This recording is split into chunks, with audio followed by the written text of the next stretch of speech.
สมาชิกในขนมสากลปฏิบัติสากลกลางจังหวัดกัมพูชีហើយថ្ងៃនេះដែលមានរៀបចំការប្រកួតឡើងនេះដោយសារការបានការអនុញ្ញាតពីអាយដាមវត្តចម្រើនដែលជាប្រធានសហព័ន្ធកីឡាសម្ព័ន្ធកម្ពុជានិងឧបត្ថម្ភទាំងស្រុងទៅលើនាយករដ្ឋបាលខំអេតដែលជាលោក KC បាណេតដែលជានាយកប្រធានសហព័ន្ធកីឡាសម្ព័ន្ធកម្ពុជា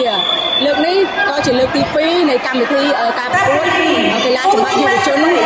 ឆ្នាំ2025ដែលលើកនេះយើងមានដៃគូសហការចូលរួមឧបត្ថម្ភដូចជាកសិដ្ឋានអមរៈឧបត្ថម្ភទឹកទាំងស្រុងហើយមានសប្បុរសជនមួយចំនួនដែលគាត់បានជួយឧបត្ថម្ភអាវចំនួន250អាវដែរចា៎ហើយចំពោះកីឡាករដែលបានចូលរួមសរុបទាំងអស់គឺ200នាក់ជាងឯកីឡាករ165នាក់កីឡាការិនី65នាក់ឯគ្រូបង្វឹកគឺចំនួន42នាក់ចា៎ហើយទិសដៅនៃការប្រកួតនេះគឺសហព័ន្ធកីឡាច្បាប់កម្ពុជាចង់ផ្សព្វផ្សាយកីឡាករដែលគាត់មានទេពកោសល្យវ័យក្មេងដើម្បីឲ្យចាប់លេងកីឡាច្បាប់ដើម្បី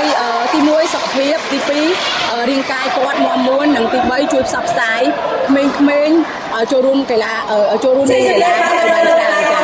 ហើយគោលដៅធំបំផុតរបស់សហព័ន្ធគឺចង់ពង្រីកវិញ្ញាកីឡាច្បាប់នេះឲ្យទូលំទូលាយឲ្យគ្រប់ខេត្តស្គាល់ឲ្យដឹងថាច្បាប់គឺគេលេងរបៀបម៉េចឯចំណែកសមាគមដែលចូលរួមកម្មវិធីប្រកួតលើកនេះគឺមានចំនួន17សមាគមតែភាគច្រើនមកពីខេត្តកំពង់ឆ្នាំងនិងខេត្តកណ្ដាលយើងចា៎សូមអរគុណទីនេះគឺជាលើកទី2ហើយការប្រកួតលើកទី1នេះគឺមានចំនួនតិចដោយថាយើងរៀបចំលើកទី1ហើយលើកទី2នេះមើលទៅខាងលោកគ្រូតាមបណ្ដាខេត្តនេះគាត់ចូលរួមសហការច្រើនមែនទែនអញ្ចឹងលើកនេះមានចំនួនកីឡាករហើយនឹងខេត្តសមាគមអីចូលរួមបានច្រើនដោយសារការប្រកួតក្មេងៗពួកគាត់ចាប់អារម្មណ៍ច្រើនមែនទែនហើយក៏អរគុណដល់លោកគ្រូតាមបណ្ដាខេត្តដែលគាត់ចូលរួមសហការនៅក្នុងកម្មវិធីនេះទាំងអស់គ្នាចា៎អរគុណ